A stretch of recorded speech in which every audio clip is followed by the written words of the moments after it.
இன்றைக்கி morning breakfast வந்து fish stuff parotta செய்வோம்னு வந்துட்டேன். லாஸ்ட் வீக் நான் ஒரு ப்ரோக்ராம் ஒன்றுக்கு போனேன். அது வந்து ஒரு இஸ்லாமிக் ப்ரோக்ராம். அங்கே நடந்த ஒரு விஷயம் நான் உங்களுக்கு ஷேர் பண்ணிக்கணும்னு நினைக்கிறேன் ஃப்ரெண்ட்ஸ். அங்கே எல்லாருமே பிளாக்ல அபாயா போட்டு ஃபேஸ் கவர் பண்ணி வந்திருந்தாங்க. அதில் ஒரே ஒரு லேடி வெட்டு வெளிச்சமாக விழுங்குற மாதிரி ஷல்வா கொடுத்து அவங்க ஹெட் கவர் பண்ணி வந்திருந்தாங்க.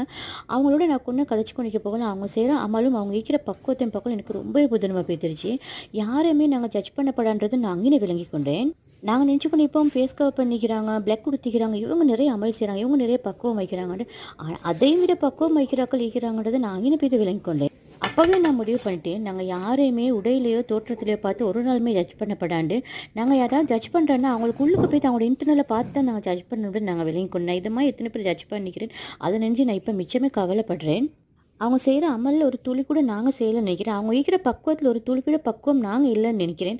அந்த அளவுக்கு பக்குவமும் அந்த அளவுக்கு அமலாகவும் மிக்கிறாங்க. ஸோ அதை பார்த்து எனக்கு ரொம்பவே புதுனா போய்